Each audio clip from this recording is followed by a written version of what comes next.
Welcome to Incremental, the continuous improvement podcast. I'm Devin Bedoni. And I'm Uriel Eisen. And we wanted to first apologize for last week's audio. We are still refining this process, and it's going to be a thing of continuous improvement. Yeah. We are trying to make this a zero defects, zero QC process with zero editing, which is, we'll go into the details of that in a little bit. But a couple just quick things.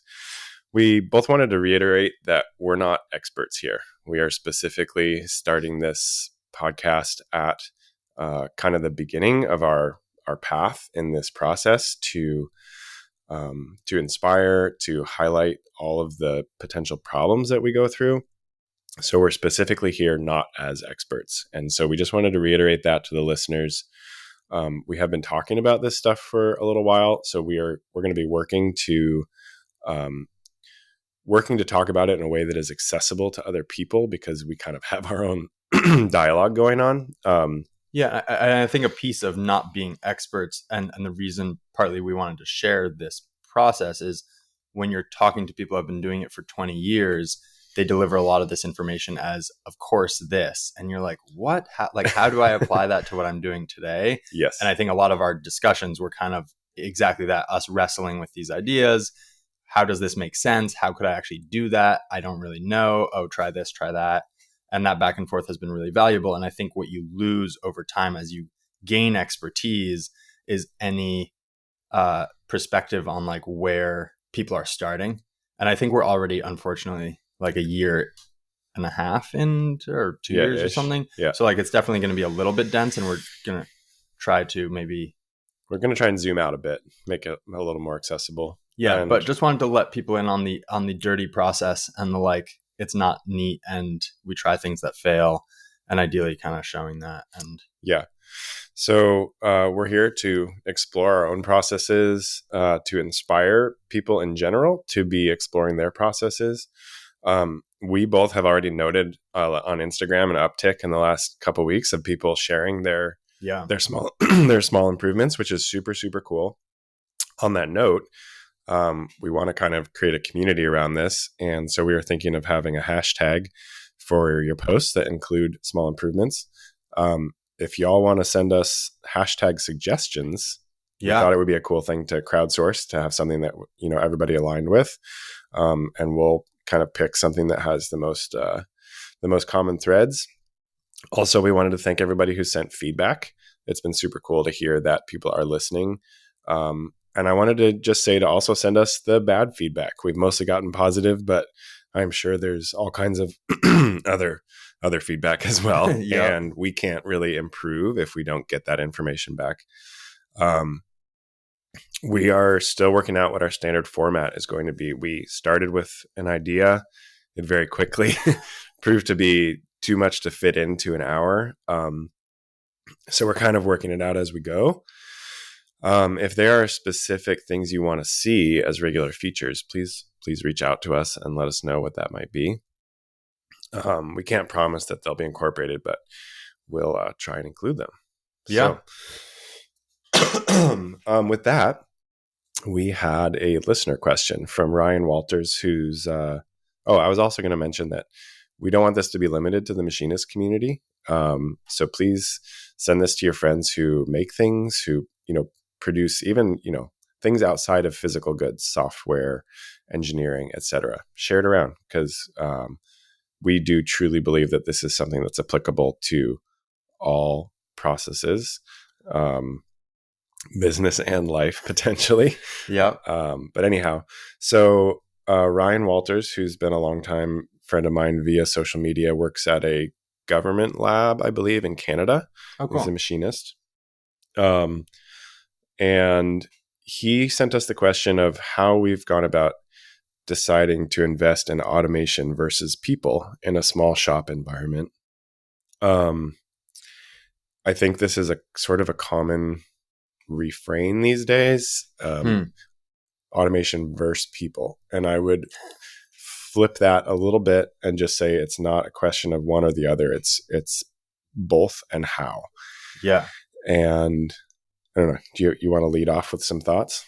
Sure. I mean, I guess like there are examples of, I think it's in the Toyota Way where they mention Toyota built a big plant that was mostly automated for production of the Tundra, I want to say, leading up to the 2008 kind of downturn. And their big takeaway from that was that it was very efficient, but only when it was running a substantial number of trucks per day, and that it wasn't flexible.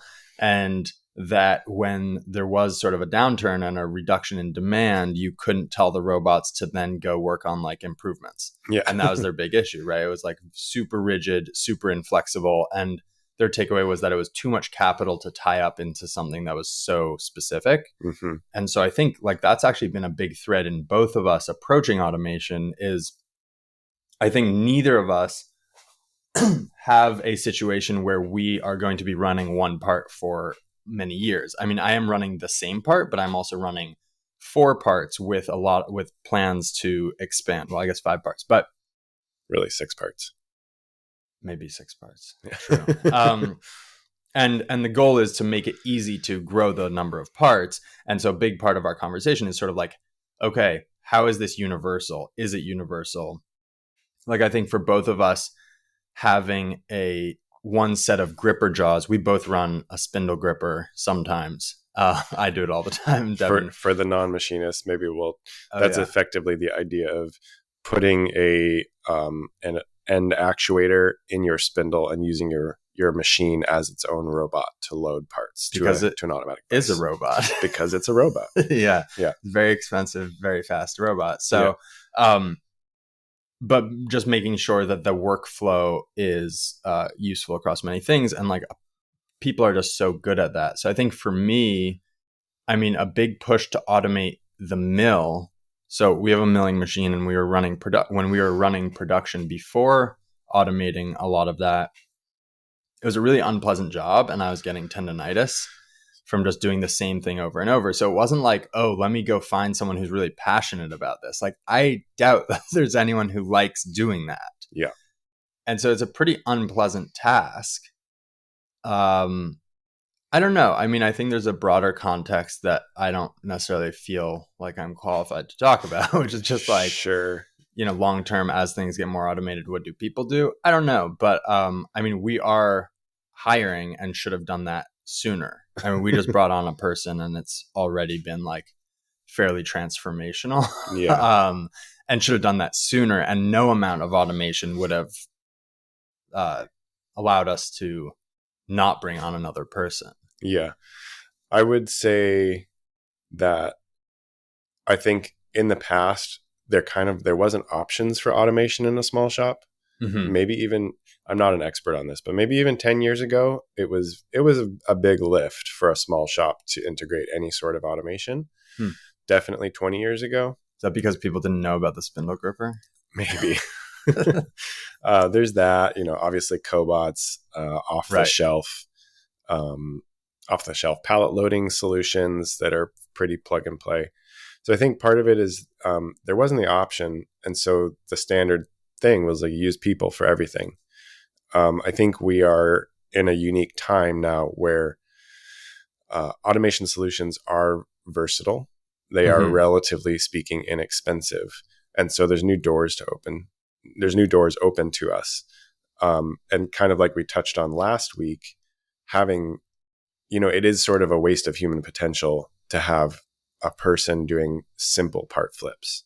In my work, there absolutely are jobs we run that would be very challenging to automate, especially at the scale we're doing. And so I'm kind of approaching this as like a both and scenario where there's parts we can automate easily and they kind of fit within a certain rubric of cycle time, complexity, and size. Right. And then there's parts where you really need a person to do this and have the parts come out well. And so I think it varies from shop to shop. I think the other aspect, and I will very concretely say I'm not an expert on this, but I think the whole landscape of manufacturing has changed significantly in the last 20 years. Mm-hmm. And My so background, my wife is a small farmer, and we've often joked that she's not small, but her farm. She is fairly small. We've often joked that we're like these small businesses that compete on a global scale, because Hilarious. both the Right. food system and the machining manufacturing system are very much globalized. And so we are very, very directly competing with companies overseas. And I think the big change in the last 20 years has been that small shops like ours are competing with overseas manufacturers in a way that they weren't, because similarly, overseas manufacturing is accessible to small companies in a way that it wasn't. Yeah. Like, I get the sense that 20, 30 years ago, Right. if you weren't GM or some really big company, you were not going to Asia to have your stuff made. You were finding someone here in the States, Interesting. assuming you were here in the States. You were finding someone domestic, wherever your country was, Mhm. to produce your product. And now I have lots of friends and people I know who are essentially one-man band Right. marketing companies who have their stuff made overseas. So whereas 20, 30 years ago, we sort of had a captive market as small domestic manufacturers in other small domestic companies, now those companies can go overseas easily. Yeah. And so we're having to respond to the global market in a way that we didn't. Conversely, And therefore, how does that relate to automation versus people? Yeah. Well, I think we can't be paying people to do things that Yeah. that are not worthy of people's work, Right. essentially. So I think it's on the one hand, it's that new technologies are available to us that weren't before. On the other hand, it's that we can't just be having people do things and overcharging effectively Right. for a product because we have a captive market. Yeah. I mean, like Toyota mentions a system of costing where like the equation, and it's the same equation, but basically cost plus profit equals price to the market. Mm-hmm. And the way they look at it is price minus cost equals profit, Yeah. meaning the onus is on you to reduce your costs if you want to make money. Yeah. Because the market will only bear a certain number, right? Yeah. And so, yeah, I mean, I guess like to me, I think there is sort of a responsibility in some way, not a responsibility, but like you really should be looking at what the options are like in terms of automation. And automation, I think people imagine robots doing fancy things, but automation can also be, I don't know, like we have to manually load springs into an assembly fixture. Like that is something we need to automate, right? And that's a vibratory bowl feeder. Yeah. And they're not that expensive in the grand scheme of things. And so there's a lot of options for automation. The other piece is at the moment, for the next number of years at the very least, humans are going to be the ones implementing automation, right? Sure. My brother just wrote a program using ChatGPT, so that's a different conversation. But for now, right, like the spindle gripper in my machine didn't set itself up. Sure. And so if you think about what you were saying about humans plus automation, like that is going to be the paradigm for a while. And it's just figuring out where is that low hanging fruit, I think, for what processes in your shop happen repeatedly that could be automated. Here's an example. We open a lot of little plastic bags for the stuff we ship in. And I was kind of looking at it the other day. My fingers are hurting. It's a little annoying and finicky. And I was just wondering if I could build a little fixture that you load baggies into, and it picks the top one up and then peels it open and presents it. And I think using vacuum, you might be able to. I think it's going to be maybe a little tricky, but I just wanted to do a quick experiment, like maybe get some of those suction cup vacuum fixtures and just, or maybe just try it with a shop vac. Mm-hmm. Just to test, you mean? Just to test if I can open a plastic bag with a very mechanized movements. Mm-hmm. And I suspect that the challenge is going to be if you enter like a peeling mode of kind of pulling two things apart. Yeah. That's how vacuum fails. And yeah. because I have plastic film on one side, I think I might need some articulation or something to make sure that I don't know, or that the suction cups are small enough. But anyway, like that would be an example. It might be suction to pick And then you might have like rubber fingers that slide to do the actual open. Yeah. You might have to separate the two processes. Could be. Yeah. I'm not exactly sure. Or maybe I need to move away from like the resealable, like Ziploc style bag entirely. And this is why people do like heat sealed pouches. I don't know, but I think that starts to get into automation. I mean, I've been looking at maybe getting a robotic vacuum for cleaning. And there's two functions of cleaning in lean. One is so things are clean. One is cleaning. The other is inspection, right? Yeah. As you're doing these deep cleans into the back of things, you might notice like an oil drip. Where's that oil coming from? Oh, we have an issue in our machinery and we're going to have downtime that's going to really throw things off. Sure. So I don't want to replace it in that way. But. Yeah. I think there's also in the machinist world, especially because we're all passionate about machining, we have this myopic focus on the machining processes. Right. Which I feel like we're beating a dead horse a little bit and how often we were talking about this. But I think zooming out away from the specific processes that you think you do to manufacture your product, not to say you shouldn't automate machining or whatever it is that you manufacture, but zooming out and automating the larger process wherever you can is often the simpler thing. Yeah, I mean, I think people talk about it without saying automation, but a lot of our peers are moving to like different quoting softwares, different ERPs. That's all automation, right? Yeah, That's all. I used to do this with a bunch of clicks of my mouse or whatever, and now a machine does the parts that are universal, and then it puts puts a lot of pressure on, I think, the companies to standardize their workflows, right? To try to not make as many exceptions, and that's sort of the downside of automation, is a lack of flexibility. Yeah. Zooming back into the actual, which I think this question was pointed towards, the actual aspect of, machine tending automation in machining, and the economic side of it. I think we're in a state of a lot of flux, I think, right now. So it's going to be interesting to see where things settle out economically. Mm-hmm. Like traditionally, things being made in China, there's a lot of countries that sort of fall under the broad term of China when people say that here. Right. But suffice it to say that the standard of living and the expectations for the standard of living in those countries is changing, and the wages there are changing. Yes. Not to mention the political economic turmoil in many of those countries. Those will continue to be outsourced to more and more countries. Yeah. But suffice it to say that over time, the cost of labor is going to go up on a global scale. So that is going to, somewhat change things in our favor. But right now, as things stand, like you and I have both quoted on jobs against overseas manufacturing. And I think there's a lot of entitlement here and saying, well, I need to get paid this. Yeah. And at the end of the day, yes, you need to take a certain amount of money home and you need to be profitable. For sure. But there's a lot of assumptions in that statement on what your internal costs are. And this is where it kind of comes back to where you're wasting time, money, et cetera. Yeah.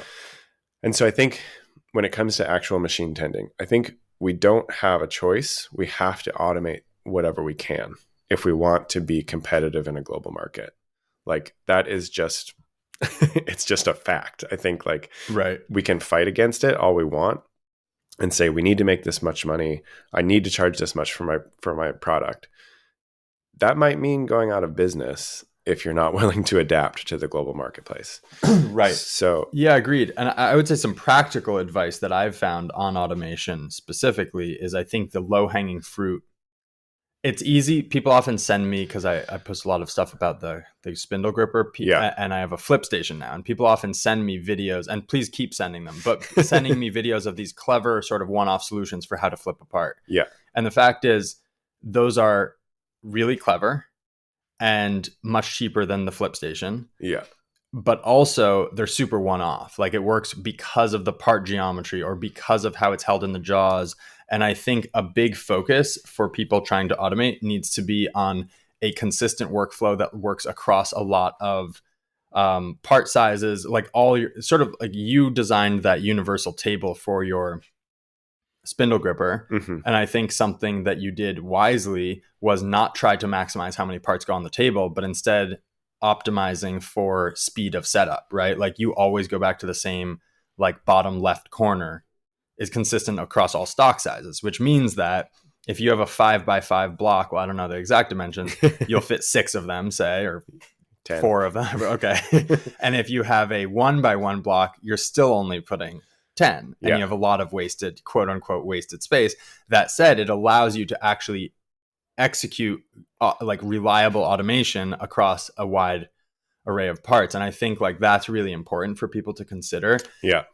When you walk up, like based on what programs you wrote, how quick is it to go from nothing to a running part? Yeah. And I think that has to be like a big part of the conversation. And a lot of the examples that are shown on the internet, because the internet works based on like engagement, are actually typically maybe not, where it's like hyper specialized, some crazy awesome fixtures that like unclamp to do a particular tool path and then reclamp and flips, just this crazy stuff that's actually not the place you should start, right? The place you should start is like, what is a thing I could apply that would apply to 90% of my work, or ideally 100%, even though it's slightly less optimized. Yeah. That includes cycle time. Like it can be slower if it's reliable, right? Like that's something everyone says. Like this loops back to a common thing, a failing, I think, in the what would you call it? The common discourse around automation. Mm-hmm. I'm speaking specifically in machining, but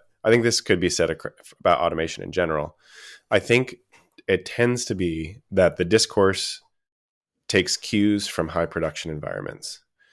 And when I say automation, you think robot, right? Or you probably, most people immediately think like a robot in a car factory. Because that's what they've seen. Maybe specifically. And we've talked about this in lean a little, like just discussing lean principles a little bit, that nobody, when they think like super lean and super automated, imagine a prototype shop. But prototype shops, in order to make money, have to be incredibly lean. And we've discussed how actually one of the most lean setups that there is a 5-axis mill with a giant pallet pool and like a templated cam temp workflow. Yeah. And that is a, universal, more or less universal work holding that is single minute exchange of dies, usually less, usually under a minute to change tooling. And generally speaking, same for your cutting tools, and then a templated workflow. And all of a sudden you have a situation where setups basically don't exist. There is still programming time because that's inherent in that process. It is a necessary waste, I guess you could say, or it is what the customer is paying for actually in that instance. But even a lot of that can be automated. And I think small shops specifically need to be taking cues from prototype environments, not high production environments for their automation. Because, I think most small job shops have production shop aspirations, right? Like most small job shops. Easy. Yeah, kind of. You're like, I just leave it running. Yeah, just leave it running and make more. Yeah. And it's that seems like the pathway to success. That's sort of like the common pathway to success. It's like you start in your garage and then you make a bunch of stuff and then you land your big customer and then they order 20,000 of these a month and then you roll in the cash, right? Like that's sort of the the common discourse trajectory for a small shop. And I think that's funny you say that, because actually what's inherent in that statement is amortizing the non-recurring engineering NRE across a lot of parts, because there's a lot of waste, right? Exactly. And that's sort of what you're saying. Like if you reduced how much time it takes to set things up, if you reduced how much time it takes to program, suddenly those big jobs, like what's the difference? I mean, a couple cents, maybe, like it's just not substantial. Yeah. And so running a huge quantity doesn't make you a lot more money, but running a small quantity suddenly does make you a lot more money than it previously did. So So I think I'm just going to drive this home is that I think for small shops looking automation, take cues from prototyping, from successful prototyping shops. Mm-hmm. Don't take cues from shops with proto tracks necessarily, but take cues from prototyping shops that have implemented automation. Think about how, if you can make money doing prototypes effectively, you can probably make money doing anything. Right. And that's probably just reducing your setup.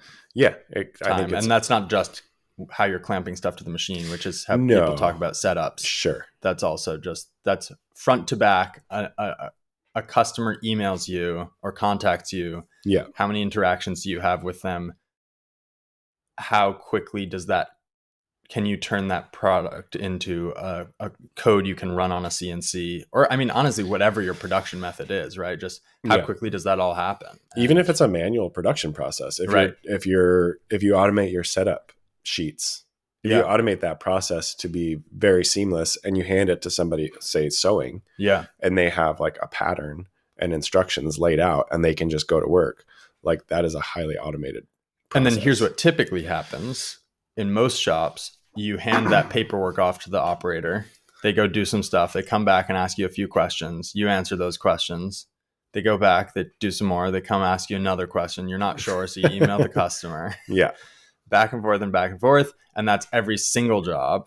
And none of those interactions get logged as, okay, what led to this question? What do I need to include in my paperwork next time when I hand it off to the setup person so they have everything they need? None of that gets tracked and then solved.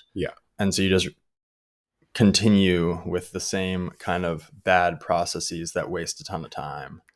I think, I mean, we touched on this very briefly, but I think the big mindset shift that is key to applying lean, TPS, Toyota Production System, sort of tools for analysis to job shop work, or just generally to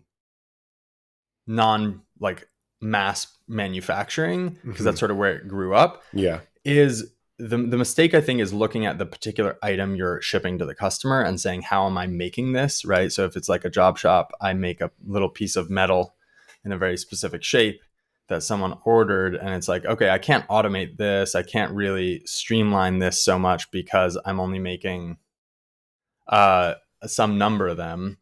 And so the thing that needs to happen, and I think we kind of realize this in talking through your stuff, is just like the second you zoom out and you say it's the full process from the time you interact with the customer, every single step of the way is a step in your production process. And the important thing is suddenly what ends up happening is you can apply all these ways of thinking about reducing waste to each step. So there's a concept of in-station quality, which means, and this is also one of the 6 rules of Kanban, which is don't pass defective parts to the next process. So that could be when you hand a setup sheet to your machine operator, if they have to come ask you a question, that is a serious problem that needs it needs to be addressed and not swept under the rug. And the issue is most people correct it and feel like that was a success, right? It's like, oh, I forgot to include that number here. Now you have that number. Bam, we can keep rolling. And it's like, no. Stop what you're doing, make a note of that, and then maybe we need a checklist for handing parts off. Maybe like there's something that needs to happen so that issue never happens again. Every interaction back and forth to the customer pretty much should be seen as waste, I would think, because the customer doesn't want to keep emailing you, right? And some of them love it, apparently. But like that, all the way through to packing your parts for shipping, all the way through to, I know anodize is a big pain point, but every part of that process, if you zoom out a little bit and just look at each phase as part of the process, suddenly all of the lean tools apply. You can start looking for inventory between steps, right? And to flag bottlenecks. You can start applying, in-station quality. You can start, I don't know. There's so much you can do once you zoom out. I think that's important. And then just to bring this home, I think that don't forget about automating your actual whatever it is that you actually do on your machines, etc., because that is still important. And for many of us, it is still a bottleneck. So do it. I would say keep it cheap, keep it versatile, and whatever that means to you, it can be a lot of different things. We just bought this dual pallet machine, the Brother R450. And I think a lot of people wouldn't think of that as automation, but it is in fact a very significant automation. And what it does for people who are not super familiar is there are two tables. Most of these machines have one table that you mount your work to, and then you close the doors and hit go. Yeah. Once your process is proven out. And on this, it has two tables. So while one is running, you can set up the other one. So you're sort of offline. Yeah. So it's offline setup, which in this Shigeo Shingo SMED system, that would be converting in machine setup to out of machine setup. And this, it's a little hard for us to look at it and be like, that's out of the machine, but it's out of the workspace. And critically, I think it allows you, the way it's referred to is allows you to pace the machine instead of the machine pacing you, where you don't have to arrive at a specific second in order to keep the cycle time at a certain pace and keep production. And we just started running it this last week using the dual pallet system, and it was transformational. I would say cool. It's amazing. Like, it still involves people, but it's a wonderful blend of the two, I would say. So I think, the discourse is focused on robots. It doesn't have to be robots. It could be a pallet changing machine. It could be a spindle gripper. It could be all the other things that it could be 0-point systems. Yeah. Like, so many people don't use 0-point systems. That is a massive lean improvement that's not described as a lean improvement, right? As automation. As automation. Are you automating? Going back to zero. So you don't have to do that by hand, I guess. Yeah, you don't have to find a corner. You don't have to find a corner. So I think expand the horizons in what you consider to be automation. Make sure it's versatile. Make sure it's inexpensive to start. You're going to make mistakes. So whatever. So start now.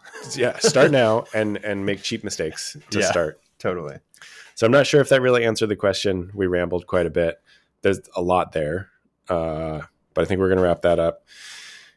Do you want to talk about zero defects, zero QC, and sort of like the roadmap to how companies try and get there? Yes. And keeping in mind that there's a book with, I don't know, 100 and 200 pages or something. So specifically on this topic. Again, by Shigeo Shingo. So zero quality control is the concept of shipping zero defects out to your customers. And then also the goal is producing zero defects internally. And it is achievable. And there's a number of companies, a lot of companies who have created zero defects for a whole month. So that's pretty wild to imagine. And it's done broadly with just a very few concepts. This came out of this idea of statistical quality control, SQC. And that is sort of this idea of statistical sampling, where you say, okay, we're making a batch of 100. We care this much about defects. So we're going to sample 1 out of 100 or 10 out of 100.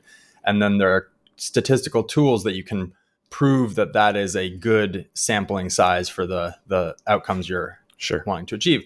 The thing is, it is hard to look at that and not see that you can still ship a bad part to your customer. And so they're still going to have a bad experience, no matter how awesome your statistics are.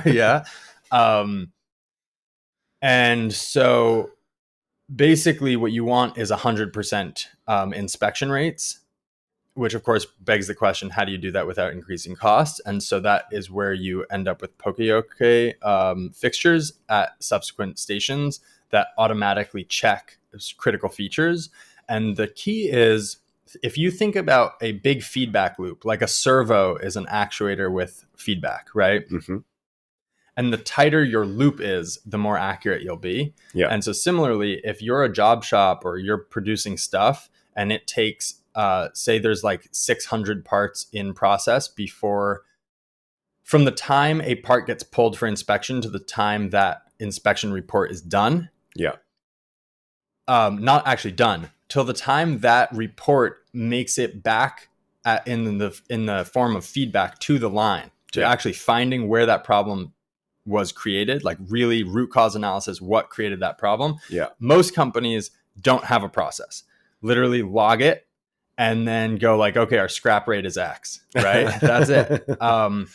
So we need to increase our inspection, or we need to go yell at the department or something. Sure. And so what you want is did you touch on like how much defective product is going to be, like, even if you were to have a process to go back and find that root cause analysis, you still have a massive amount of product in process that is now defective. That may all have the same defect. Yeah. And so you want to shrink that number, and you want to shrink it to the number, 0, but the easiest is to shrink it to 1. Yeah. And that's still not easy. But every time you pass a part to the next station, if you need to do assembly, you can build an assembly fixture that sits on your bench that tests critical features, right? Mm-hmm. And so that's a Poka yoke fixture. And the idea there is that the second, if you're running single piece flow, meaning a part gets made in process A, the second it's done, it gets passed to process B. It doesn't sit on a table or a cart that then builds up a quantity of 10, say, before wheeling it to the next department.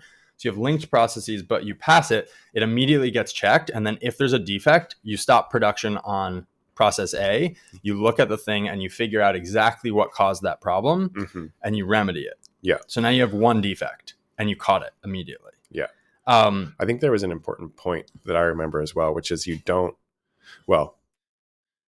that in traditional processes, if it was done in process, or not in process, but in station, that operators have a tendency to let their own defects slide. Yeah. So it like self-checks, but with self-checks. So that I think the early, like the first phase is to like have the subsequent process check it, or subsequent person check it, because they don't have a vested interest in you, right? in your parts continuing to flow with defects. Sorry, so just then jump that or poke that in there. Yeah. So then it's a combination of that, and then ideally, even better than that, is actually source inspection. So I thought this was a really cool realization. Basically, if you think about it, a defect is created because of out of ordinary operating conditions, right? Whether that's a dull tool, whether that is like if you're cutting a 2x4 on a chop saw and you have dust between the part and your stop, that's going to throw off your dimension. Mm-hmm. And so there's something happening in your environment that has changed that will then, on your next cut or on your next piece, create a defect. And so the idea is source inspection. So rather than making a part and then measuring the part, you figure out what on the machine you can measure such that you'll detect when it is out of spec. And so rather than creating a defect and then finding it, you just stop the process before it ever creates a defect. And so that is really key. And that's really interesting to look at in the shop. And so things that fit into that would be like tool break detect, right? Mm-hmm. Now, tool break detect is not quite, because actually a tool broke, so you already made a defect. So actually that probably doesn't count.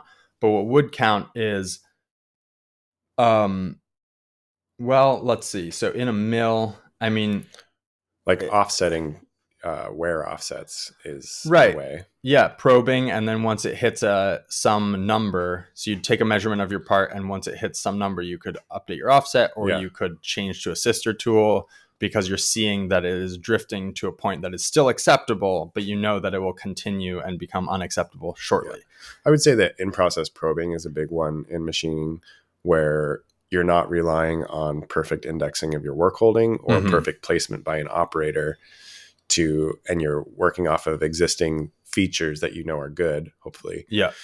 To properly place your part in space. Right. So that applies. Other ones would be, we're working on automating our painting process. And one of the things we were trying to do is have a weight, like have a scale under our paint gun, so we know enough paint left the gun per part. So that would cover if anything clogged. That would cover, I don't know, just various things that we would like to know.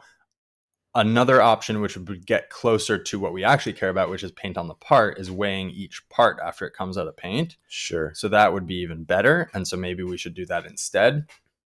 Now that I'm thinking about it. That's still post process. That's after. And so the question is, could you pick that part back up? Or at that point, have you made a defect?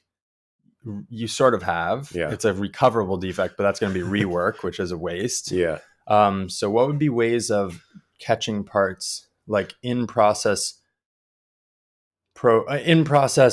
source inspection. Okay, here's an example. Actually, I just thought of a couple too. Okay. Like, I think a lot of them apply to like sheet metal and things like that, where the process can't happen unless a bunch of like sensors are depressed to show that the part's in the right place, or a existing hole goes over a pin that literally won't fit in if the hole is not present or if it's misaligned. Or I think like a lot of those things rely on like part presence detection in one way or another, whether that's sensors or just like a simple thing like this won't fit. That's a good one. Like when we are running automation on the mill, you can probe your stock to make sure it's present or to make sure it's in the right position. Mm-hmm. And then you can stop the process from continuing if it's loaded way out of position. Yeah. Right. And so then you haven't made a defect. So instead of machining it and then realizing that half your part was hanging out of the stock theoretically, and so it's missing, you instead don't create the defect to begin with. So it's a combination of subsequent checks with Poka yoke, so 100% inspection, and source inspection. Source inspection wherever possible, but a lot of source inspection is kind of tricky, especially when you're sort of starting out. Yeah. A simple thing to imagine would be like going back to the 2x4 on a chop saw. If you had a stop, this would be, you wouldn't do this for one cut probably, but say you had a stop and you had like red on the back of the stop that was covered up, or on the back of the fence that was covered up if the 2x4 was fully in place, but you would see some of the red if it was pushed out and exposed for any reason. Like simple things like that. So then in that vein, there's also a lot of conversation of different methods of implementing it. And I'm forgetting the terms exactly, but there's a big differentiation between things that, like, okay, so a light turns on when it's ready to run versus you literally can't turn on the saw until everything is correct. Mm-hmm. Right. And so you cannot create a defect, and the other one is relying on some human awareness or some paying attention. So like if you see red, don't make the cut yet. Definitely helpful. Definitely a big step in the right direction. Mm-hmm. Not as good as a sensor that, like a contact sensor on the stop that says, is the part touching? If not, the saw can't run. Right. And a lot of this comes back to like lot size optimization. Right. Like there's things that apply when you're doing 10. There's things that apply when you're doing 100. There's things that apply when you're doing 10,000. Yes, but it would be a mistake to think about those numbers in terms of one-offs. Sure. Right, in terms of a distinct part. Yeah. And instead, the goal would be here, I think, especially given our last topic, a distinct process. Can you zoom out enough such that you have a consistent process that works across every single part that passes through your shop? Yeah. Maybe start there, right? Yeah. An email would be a good example, like spell check. Instead of you sending your email and then them writing back, you're an idiot, it has so many typos, right? Your computer underlines those typos. A step beyond that, which would be annoying, but if it wouldn't let you send the email with anything underlined, right? That would be... Yeah. Interesting. What was our next? So one, you wanted to talk about your Tumblr issue. Yeah. So this is kind of interesting. I'd love to hear your thoughts on this. We're sort of diagramming our workflow and our process and looking at, so we go from our CNC mill, which cuts our buckle components. Then they go into a tumbler. It's a Harbor Freight tumbler. It takes 2 hours. Only the best. It takes 2 hours, and then it comes out of there, gets degreased for 30 minutes, gets a rinse, goes into an oven for an hour to dry it. No, 45 minutes to dry it. So looking at the front to back time on all that, a lot of our cycles on the CNC mill right now are around an hour and 15 minutes. And then it takes 2 hours in the tumbler, and then it takes 30 minutes in the degrease, and then it takes 45 minutes in the oven. So if you're looking at front to back time on getting new parts that are ready for paint, that is an hour. That's 2 hours, like that's 4.5 hours ish. Sure. Whatever. It's a bunch of hours, too many hours. And so we have a few things going on. One is batch delays. We have the whole batch is waiting to be finished machining, even though we machine one at a time. They're all stuck in the CNC till the last part is machined. So when the first part is machined, the other 31 parts are waiting. Then you pick up the next part, and now 30 parts are waiting. And then on the flip side, the finished parts, you have one waiting for the next 31 to be machined, and they're just sitting there. So we have big batch delay issues. I don't know if they're big issues, but then we also just have a lack of synchronization. So the mill takes less time than our $200 tumbler, which seems like a silly place to create a bottleneck. And I was just looking at that and looking at the total time to be ready for paint. And the goal being, right now, when we get an order from a customer, that triggers our assembly area, but we have buffers in our assembly area of stock, painted stock that just needs to be assembled. We have buffers before our paint department that are parts that are ready to be sandblasted for paint. And those only get triggered by Kanban cards coming from the assembly area. But if we could substantially cut down our lead times, our production times, we could take an order from a customer. We'd also have to essentially eliminate rejects, but take a part from the customer, an order from the customer, all the way back to our CNC. We'd machine the parts that they have ordered. We'd then pass them through the tumbler, all that, dry them, paint them, and be ready to ship ideally the same day or maybe the next day. And at that point, if we could ship everything the next day, that was literally triggered by orders, that would let us essentially eliminate all inventory in our shop except for raw stock at that stage. And that would be huge. So that's sort of the goal. So with that in mind, I was looking around at tumblers. It looks like a centrifugal disc tumbler would probably process all that in 15 minutes. And so that just seems like a big win. And then there's also centrifugal dryers that would dry our parts in probably 5 minutes. And so suddenly we'd be down to just that station of tumbling, degreasing, drying. We'd be down to 15 minutes plus 30 minutes in the degreaser. So that's 45 plus 5 minutes. So that's 50 minutes instead of about 4 hours. 3 hours on that station. But what do you think? So then I was looking at those tumblers and I found one for like 2,500. Most of the quote unquote real ones are more like 7,500 to 15,000. This sounds like a spreadsheet plugin. Did you do it that yet? I have not plugged it in. That is a good idea. I guess half of me is thinking like in the books we've read, one recommendation would be to slow down the CNC mill to throttle it to your slowest process so that you get synchronization, which would enable you to always pass the product on to the next station when the previous station is done, right? Like you're always passing at the same time, like everything takes the same amount of time. And you can throttle things instead of needing to speed up your slowest process. You can also just slow down your faster processes. I mean, I think it sounds like, backing up slightly, is the issue the fact that it's 4 hours or the fact that it's batched? Like in theory, you should still be able... The time is the problem. The 4 hour time. And there's a few tools to get that down. One of them is reducing batch size. So I guess the first question is would one part in the tumbler still take 2 hours, you think, to get an acceptable finish? I think so. Okay. So sounds like that's sort of a must have if that block of time is the problem. If it's not, and it's just the fact that you're doing it as a batch, then it seems like you could buy a bunch of small tumblers that are cheap. And you could run smaller batches through the tumblers, maybe 5 at a time or something. You could even, in the context of slowing down your fastest process, you could put operator stops for every 5 parts and be pulling parts. Interesting. And then running each one in a subsequent tumbler so that you had a more continuous flow. And spend, what I don't know, $600 or something buying several tumblers. It's more maintenance, upkeep, etc., and tracking, but you would have a more consistent flow through to your paint.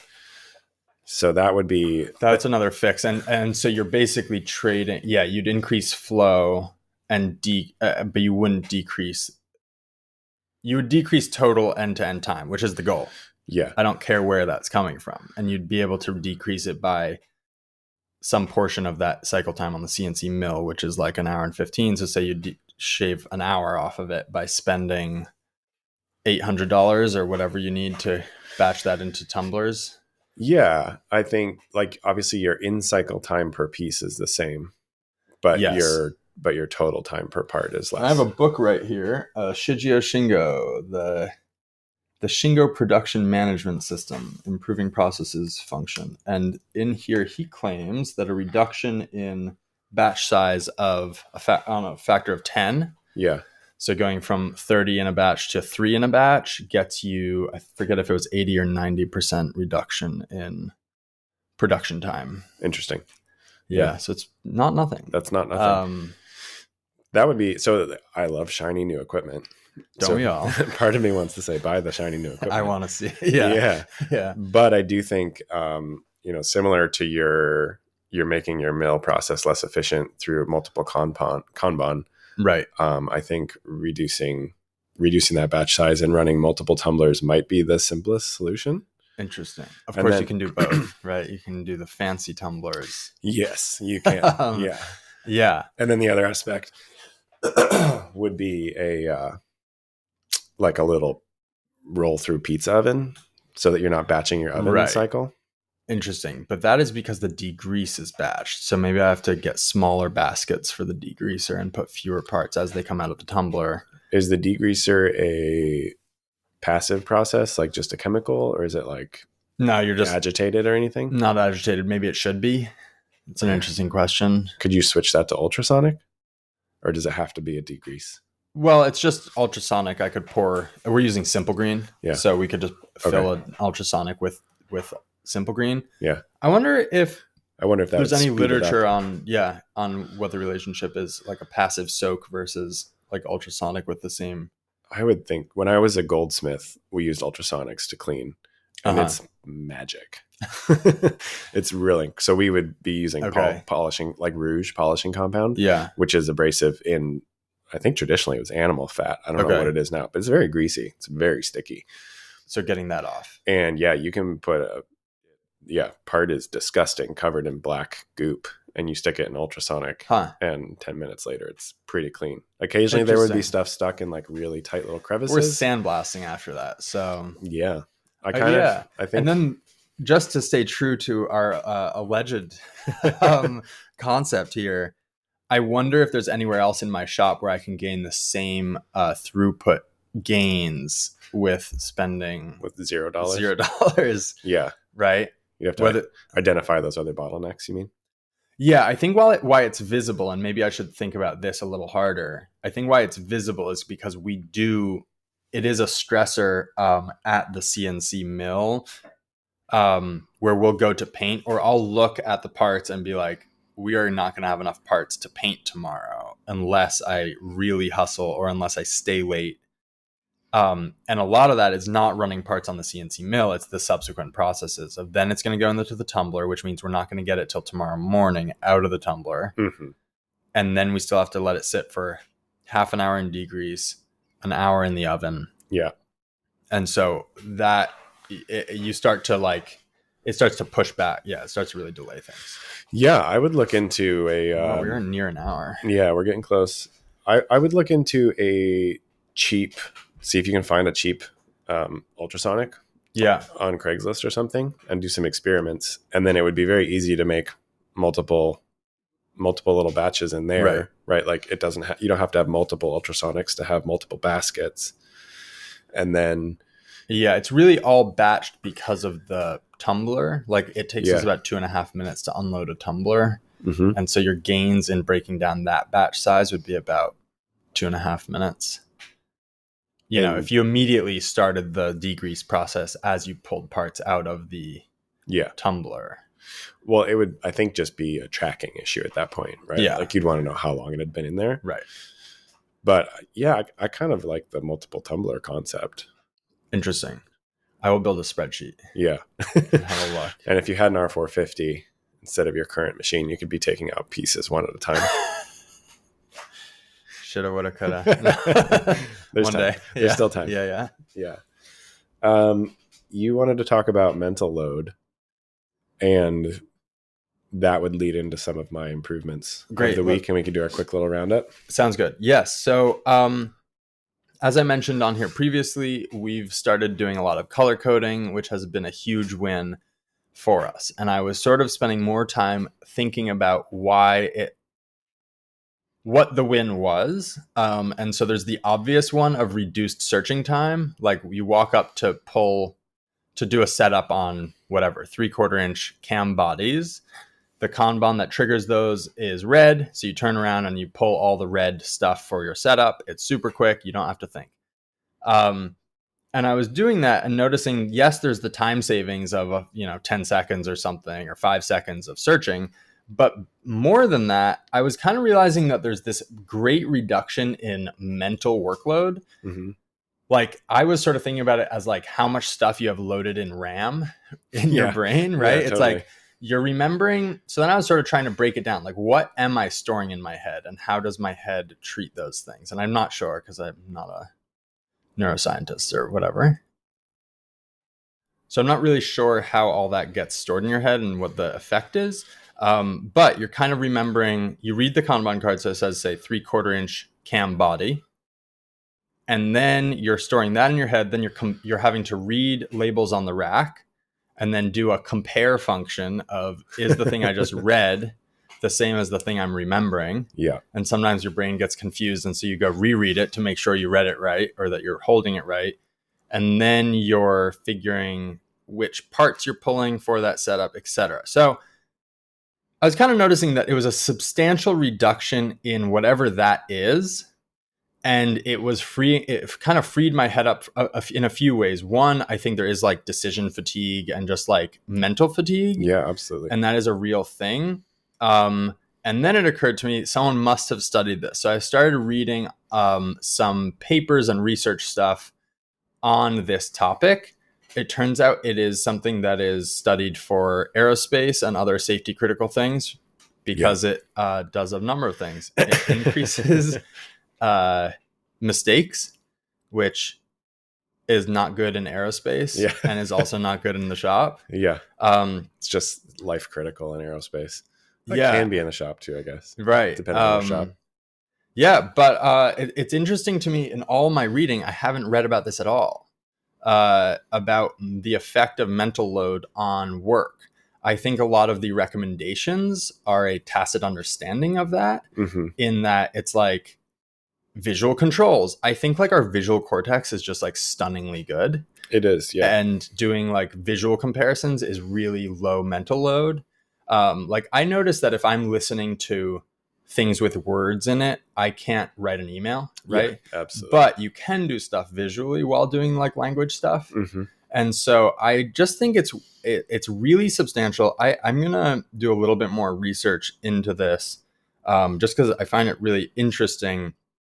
But basically from a little bit of reading I've done, there's a decrease in speed. There's increased mental fatigue. So like how long before you're just like fried. Yeah. There's also health effects. So it reduces your health over the long term to have a mental load that's too high. Interesting. And I just think that this is not, it's funny because I haven't heard it talked about at all. Like I was thinking about this. We treat our brains like it's not even a consideration how much stuff you store in there until it's too much, at which point you're like, okay, I need to write it down or I need to something. But it's not viewed as a serious problem of loading your brain with random bits of information. Yeah. An example is like every time I load a gripper, the spindle gripper into the machine, I read on the pan what number it is. And because of the physical arrangement of our work area, I then turn around so I can't see the label.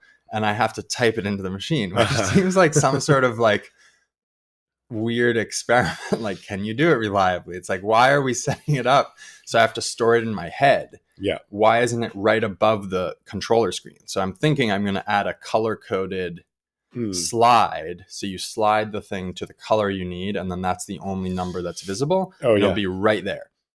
Maybe. Yeah, I think there's underlying. I mean, standardization would be even better where you don't have to type it in, but we've Sure. discussed the potential downfalls Yeah, there. I think we just, for good reason, we take it for granted that people are really good at stuff. Yeah. Because they are. And I think often in these discussions, there's like, well, why are you dumbing this down? Why are you like taking work away from people and putting it to robots? And I keep coming back to the fact that it's like, it's just the waste of human potential thing, right? Like us spending our time remembering, a 6-digit number is not necessarily like we're capable of it. We're decently good at it, but it's not the best use of our capacity. And this kind of leads into kind of my big focus for the last couple months really is I was finding myself staring at my workload, parsing it. By the time I figured out what I needed to do, often I was like, I can't do it. I'm too tired. Like it was so stressful and fatiguing that I would like finish up and just be like, now I know. Now I'm going to go home. Exactly. Now I know what I'm going to do tomorrow. Maybe. But then tomorrow, other stuff comes up. So this would kind of lead into a quick recap of some of our weekly updates and our improvements. And then I'll just kind of tie it into that a little bit. I was thinking a lot about our job board and kind of what that does. And I think, like we just said, humans are very good visually. We're really good at like picking patterns out of systems and discerning information. But I think if we spend all of our time picking information out of our like to-do list, then we don't have a lot of capacity left over to pick patterns out of the larger process and improve our larger process. Yes. So one thing that we did this last week was just add a color, like we discussed, to my job board. Nice. So now instead of just green, red, and yellow for complete, not incomplete, and needs attention, we added orange, which is in process. Oh, cool. So there was some ambiguity before as to like what's actually being worked on, because we had a green on something when it was in process. And then we had a separate line for like complete, like for machining complete. Okay. That would get green when everything was done. So I got rid of that completely. Oh, nice. And now, yeah. Because now if it's green, it's redundant. It's complete. If it's green, it's very complete. Cool. And so before, when you would walk up to the board, you'd look, and then I'm making this up, but I'm guessing you would then look around at the CNCs to go, oh yeah, that one's, I remember running on that machine right now. Yeah. Oh, is the saw running? Okay. Yeah. Yeah. So that was, I think, a pretty good improvement. And all of this is just to, make it so that we're not spending our time thinking about that, and I can do better programming or whatever the case may be. I also so I had the red dividing lines between the different sections, and I added one, or maybe I just moved it.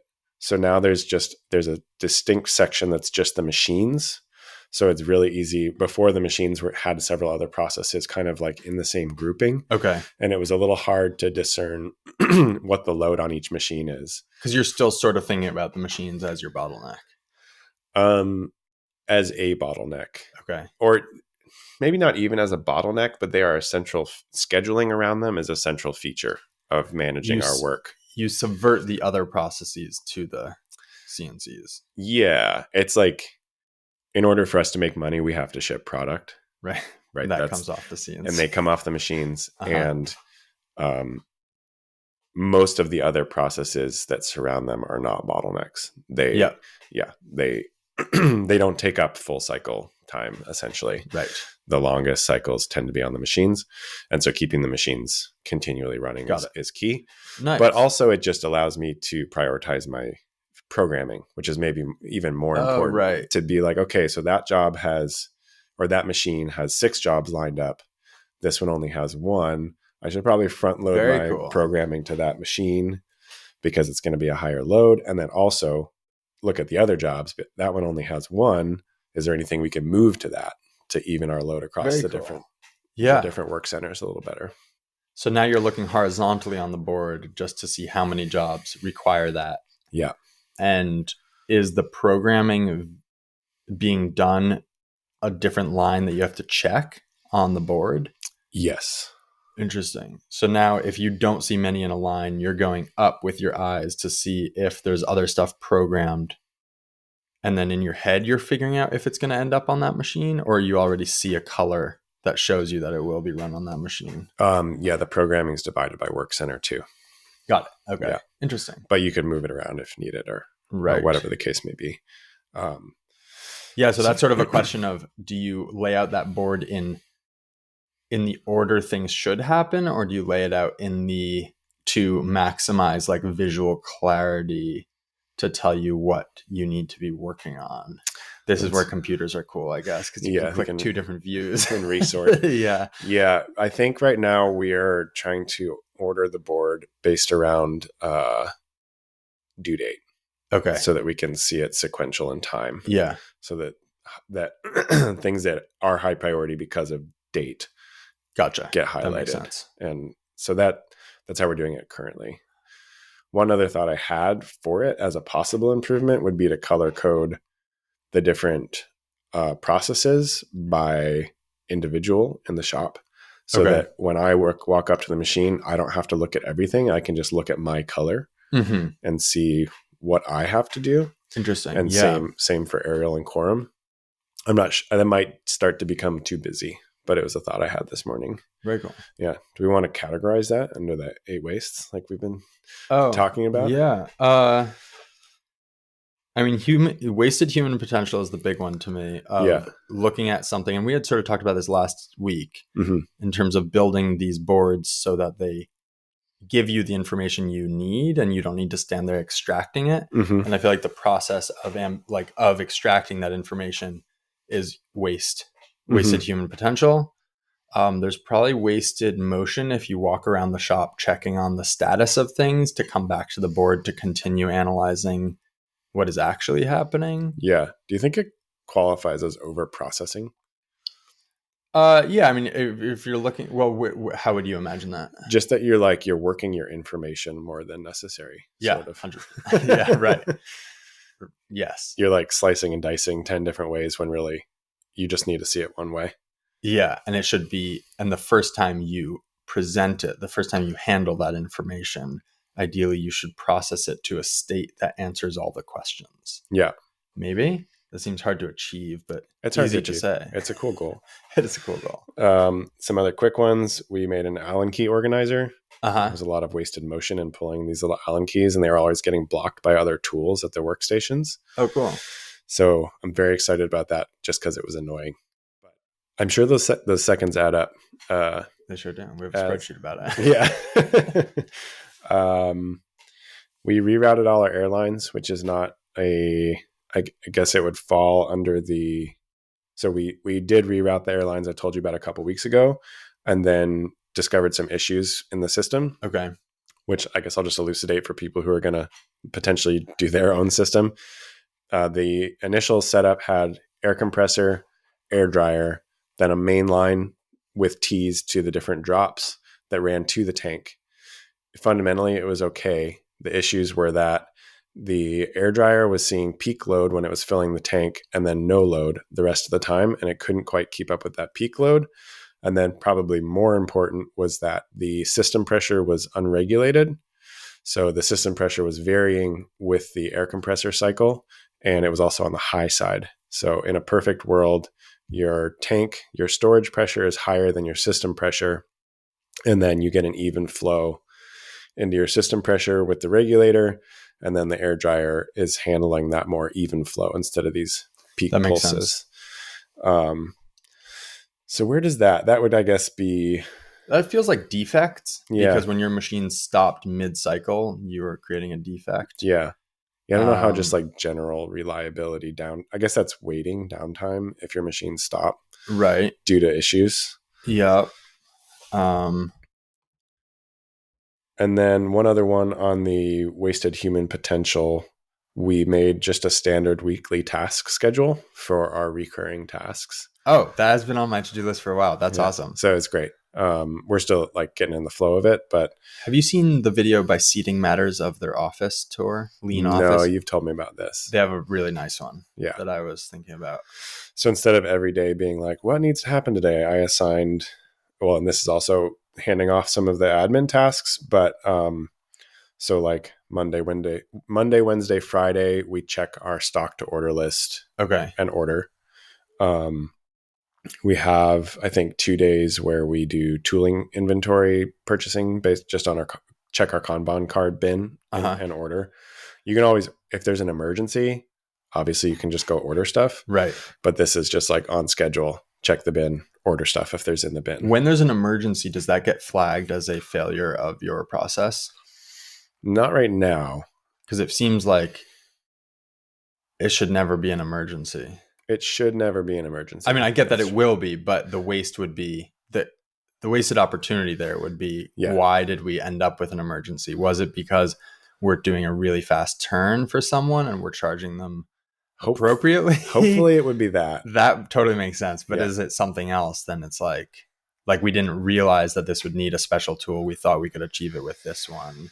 Is there a check that needs to happen? I've tried to implement that in the on the job board. I have a row for special tooling. So cool. Theoretically, when we put a board on the job, I will be reviewing job on the board. Yeah. Is that I say a board on the job? A job on the board. I will be reviewing the part to make sure we don't need any special tooling. Gotcha. And order at that point. Nice. And then last but not least, we bought a digital height gauge. Oh yeah. So this is not a cheap improvement. That's awesome. But back to defects and quality control. We have, especially on tight tolerance work, issues with variable, we each measure things differently with hand tools. And we don't have anything in the shop that I feel like is super consistent and reliable. Okay. Down to tenths. Right.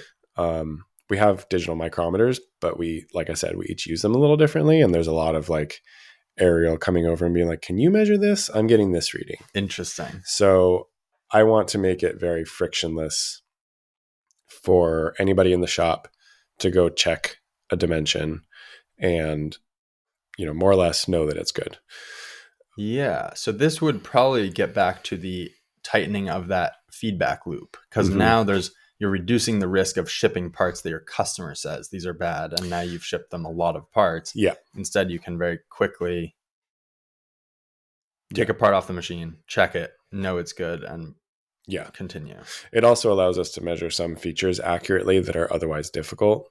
Right. Micrometers are nice, but this does good measurements of bores, relatively speaking. Yeah. Like you're not going to do 1/10 measurements, but a couple tenths. And you can measure ID, OD, O-ring grooves. You can do some pretty cool stuff with it. Cool.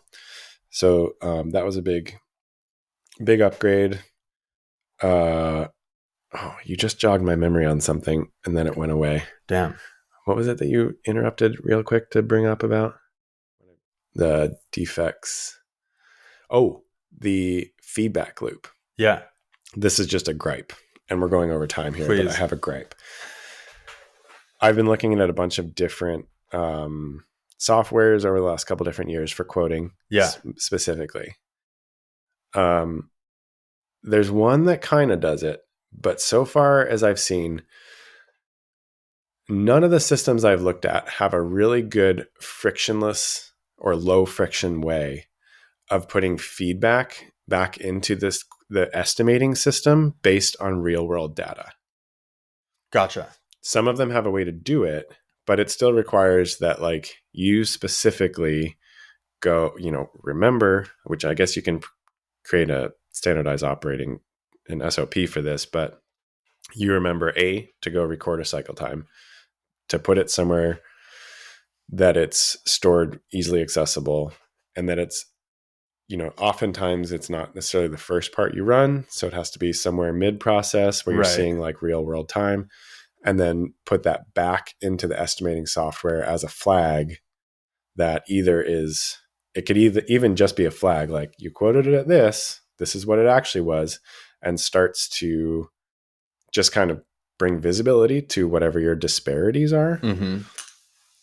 Everyone I've looked at has kind of been like, oh, that's just on you. Interesting. And some of them don't even have a good way to do it. Like some of them have a flag. But a lot of them are just like, just get better kind of at estimating. How would you get better? I don't know. You That's can't the whole input point. into the. Yeah, right. I'm like, this is a Interesting. very, relatively speaking, it seems to me a very obvious and I mean, it's like worthwhile thing to yeah. do. It seems a little tricky because you'd have to classify all the potential things that created the disparity, Mhm. right? Is it a small inner radius that creates a small tool that you can't feed as fast as maybe it thought, or is it a You don't bore that needs necessarily precision? though. You even like Well, just how would it know which jobs in the future to apply it to? It needs to. it doesn't need to necessarily. It just needs to say you did wrong on all of these. And like, Oh, I see. You just literally want a list of the big disparity ones, and then you could. I mean, this would be the lowest hanging fruit. yeah, Just scroll it's a through and go first like, step. Yeah. all these jobs were quoted low, and then you could sort of educate yourself about like what are the commonalities, or why do I think that is, or something. Yeah. I mean, it'd be cool if it did like identified it by feature. Right. But That would be that's complicated. Yes. And requires like, Okay, that's what I thought you were extremely sort of good asking. data input. Got it. No, I just want something that's like a very frictionless way that's like Yeah, that's funny. Of logging the issues, logging so the that they issues. get Yeah. recorded. Yes. That In the correct place. associated with a job. Yeah. Associated specifically with the estimate on the time. Gotcha. Yeah. So anyway, Interesting. gripe over. You want to and run through gripe. some of yours? Yeah, I'm trying to think. All the weeks blend together. We built more loft, so we have more square footage. I don't know if that's lean or not lean or what it is, but it's a fact. We have been working on entering our QC data differently. So originally we were writing them with dry erase markers on these laminated cards. Mm-hmm. That was over processing the data because we'd write it once, we'd carry it over to a computer, which is transportation and wasted motion. Then we'd transfer it into the computer, which is over processing. And then erase the dry erase, which why did we put it there to begin with? So we switched to a computer where you now type it directly into a spreadsheet, which is awesome. Definitely a big step. We're now working on a system where you don't have to type anything, and that's, I think, going to use Google Forms and just a sort of a decision tree of barcodes. And so you just pick up a scanner, you scan a QR code that pulls up the Google form, then you just march across scanning the appropriate barcodes, and that enters all the data. And one cool thing, and it's just a yes or no. Obviously, you're not putting in values for measurements. You are. Oh. You're doing both. So on the left, you'd put in what color you painted. This is for paint at the moment where we're applying it. We will apply it to other things. You put what color, what part you were painting, which is just scanning, and we'll have a physical example. So it's like, that's the thing. You scan it. And then we'll have a grid where left to right, we have different categories of defects that we've identified.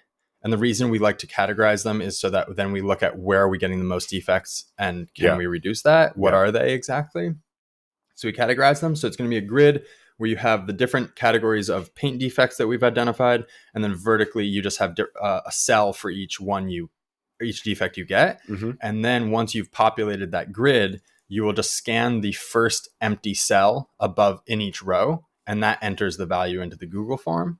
So now, because we realized that like before we were QCing them, then you'd count the parts you got at the end of QCing a batch, and then you'd enter that sum. So now you don't have to sum them in your head. Like the grid builds that counting in. And so you're not needing to count. You just literally every part you pull, you lay it in the correct category in the lowest empty grid cell. I think I understand. So it's sort of like filling up a checkerboard or something. Interesting. And then you just scan the so that we haven't implemented yet, but we've finished the barcodes. That was FastCap has a really cool video on barcodes and QR codes and like how to use them. And so we leaned on that heavily. I'll go check it out. Really awesome that people are sharing this info. Really appreciated. It took us a while to figure out having it press enter for you or tab. And those are both like special characters that you can build into a barcode. So you don't have to like hit tab on the keyboard. You just scan a thing and it goes to the next cell. So it's really quite slick. It's pretty cool. We did a test and I was like, damn, this is awesome. We made a grid next to our tumbler. just with e-tape and a label maker. So it's very clear what Kanban went with which parts, because we do have a queue sometimes leading into the tumbler. Yeah. And it's sort of like what should go in next. And then you stand there looking at it, and that's all waste. So we just made that really explicit and clear. We moved speaking of mental workload, moved the Kanban card associated with the parts that are currently in the tumbler. Before, they were sort of off to the right on a shelf. And so it was, again, you had to store it in your RAM, is my theory. Okay, these parts are in the, like you'd look at it and then you'd read the label below it to tell you, oh, this Kanban card, those are in the tumbler now. Yeah. And so it was sort of, what's the word? It wasn't just like visually right in front of the tumbler. So it was a little bit of you had to store it in your brain instead of it physically obstructing it. And so that's like wasted human potential. Yeah. I don't know what is it's not really over processing. I'm trying to think. Just standing there with the ambiguity going like, what do we do next? Yeah. And that was all. I think we really need to drive home this waste of human potential thing. Like just as we're talking through it today, yeah, it's just like really becoming clear how important this is. And don't waste your human potential. Yeah. God damn it. Yeah, there was that study that I was mentioning earlier when you and I were talking before we started recording. I think it was referenced on Radiolab maybe. Yeah. Where they would, they had a control group, two groups of people. I think one of them, they would have them do a complex math problem and then hold the value in their head. And then they had to walk to another room and deliver that value to another person. And then the other group, I believe, had to do a math problem, something very simple, and they had to keep something very simple in their head and walk to the other room and deliver it. And mid walking, somebody would interrupt them and ask them if they wanted a healthy snack or an unhealthy snack, like cake or fruit or something. Yeah, it was something like that. Reliably, the people with the complicated problem in their head were incapable of making an educated or, like a good decision for their decision in line with their own goals. Yeah, in line with their own goals for their personal health. And we're not saying don't eat cake in the shop. No, but we are saying you want to be making decisions in line with your goals. Yeah, well, and it just if the assumption is like that people are extremely valuable, and that we're capable of things that machines cannot do, then we need to keep as much space as possible in our heads available to be doing that work when we're at work. We need to empower machines to do the things that they are so good at, like recording 6-digit numbers and then spitting them back out. Yeah. Another improvement we're working on is not completed, is Kanbaning all of our work fixturing and gripper fingers. Oh, yeah. Because every time we have an issue, it delays everything. And so then as we reduce our buffers, it really starts to mess us up. Yeah. And now that we have employees coming in expecting to have work to do, and then you're like, sorry, nothing to do. Make some improvements. So one thing we're looking at is actually making QR codes. You can embed files in QR codes. Oh, really? And it's not quite embedded. You host them online and then it sort of links and does a thing. But I was thinking on 3D printed fixtures, I can just have a QR code that I think with very few clicks could print again. So you could scan it, and instead of it ordering and then someone goes, it could immediately queue it up for the printer. Last improvement, which again is not fully implemented, but trying to reduce the friction of prototyping and product development. Yeah. I've really been looking at all the processes involved, and the big one I was trying to ease is moving from a CAD model to a 3D print. So we just got Octoprint and are setting that up on our 3D printer, which lets you queue up prints, because I found that I was putting off designing new parts if there was something running on the printer, because I was like, I can't print it anyway. And so now you'll just be able to do the whole thing, send it to the printer, and it will just join a queue. Oh, that's cool. And you don't have to walk across the shop, all the wasted motion and whatnot. Yeah. So that is a good place to round up with your last thing here. Incomplete improvements are the worst improvements. Yes. Okay. So I was thinking a lot about how much time should you spend on improving? Should you be putting that time into growing your product offering? Should you be working on sales instead? Like, and this is sort of like Joe and I were talking from Cobra Frame Building. He was sort of pushing back a little bit on like, okay, yes, you can make your processes more efficient to save money, but you can't grow your business by saving money. Right. Right. And so, but there's a balance. And I think depends on how you define growth, but yes, you can't grow your top line. You can grow your profits. Yes. And they say, I forget where I heard this, revenue is vanity and profit is sanity.